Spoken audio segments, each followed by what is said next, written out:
warahmatullahi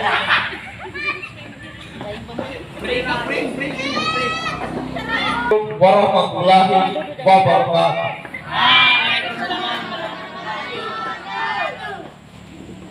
Yang terhormat Bapak Guru selaku guru pembimbing dan teman-teman yang saya banggakan.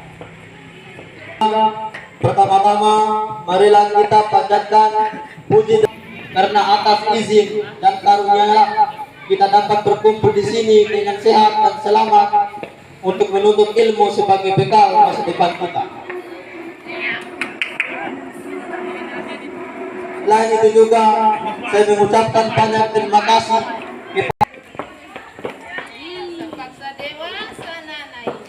teman-teman. Hari ini saya ingin menyampaikan sebuah tema pentingnya ilmu bagi pribadi dan negara sebagai wujud patriotisme. Seperti yang kita ketahui, ilmu itu sangat penting, bahkan menuntut ilmu sangat ditekankan oleh setiap agama.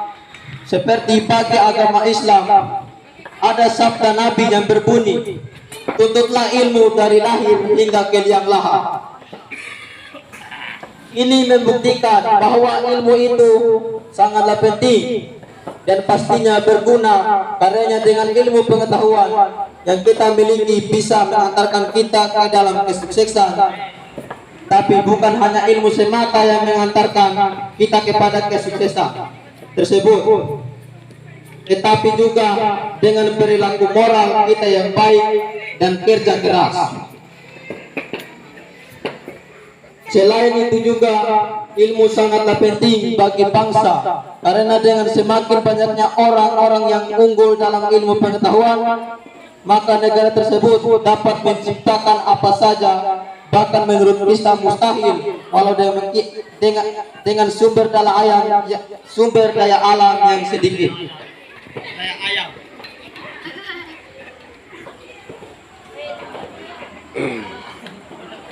Dengan demikian, maka negara lain akan segan dengan kita dan tidak akan berani melecehkan bahkan mencuri budaya kita, karena mereka takut dengan kita yang bisa membuat apapun dengan ilmu pengetahuan.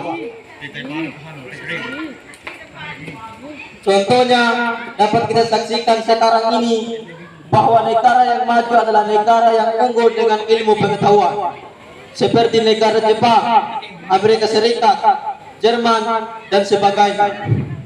Padahal itu dibandingkan negara tersebut, negara kita lebih kaya dengan sumber daya alam yang sangat melimpah.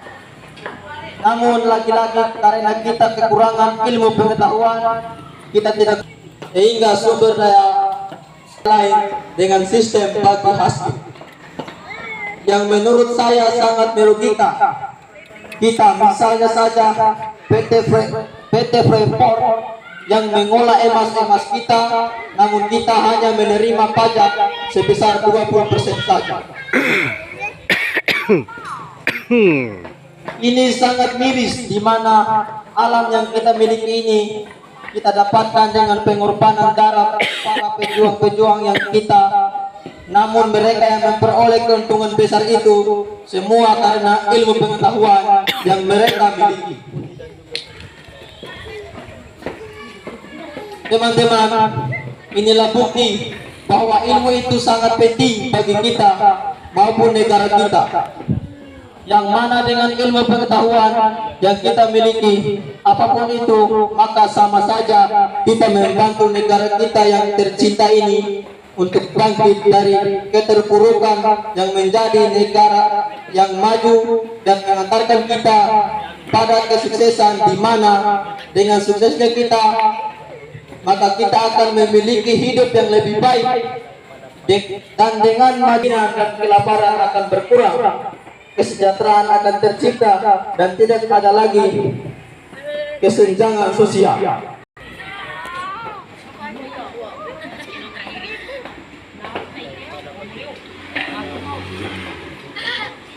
Oleh karena itu, marilah teman-teman semua kita berusaha menimba ilmu dengan sebaik mungkin dan belajar dengan sungguh-sungguh. Janganlah kita menyepelekan apa yang sekarang ini kita lakukan yang berlalu. Biarlah menjadi pelajaran bagi kita semua. Dan yang kita lakukan sekarang buatlah menjadi pijakan untuk masa depan yang lebih baik. Berpikirlah untuk maju, karena kesuksesan ditentukan dari sekarang. Apa yang kita lakukan hari ini, itulah yang menentukan kita esok hari. Seperti kata pepatah, apa yang kau tanam, itulah yang kau tuai. Maka dari itu, janganlah kita baru menyesal di keesokan hari. Namun, sebelum saya akhiri pidato saya yang singkat ini, saya tekankan kepada teman-teman bahwa ilmu yang dimiliki juga harus diiringi dengan moral manusia yang baik. Karena seperti kita ketahui, orang pintar itu banyak, tetapi yang pintar dan bermoral lah yang sulit ditemukan. Orang pintar hanya akan merugikan orang lain apabila kepintaran tersebut tidak disertai dengan moral yang baik. Oleh karena itu, marilah kita belajar dengan sungguh-sungguh, dan marilah kita tingkatkan moral dan akhlak kita sebagai generasi penerus bangsa. Demikian pidato yang dapat saya sampaikan kepada teman-teman. Semoga kita dapat mengambil pelajaran dari pidato ini, dan sebagai pelajaran itu belajar dengan sebaik-baiknya. Saya juga mohon maaf apabila ada salah kata atau kata yang kurang berkenan di hati. Tolong dimaafkan dengan ucapan billahi taufiq wal hidayah. Wassalamualaikum warahmatullahi wabarakatuh.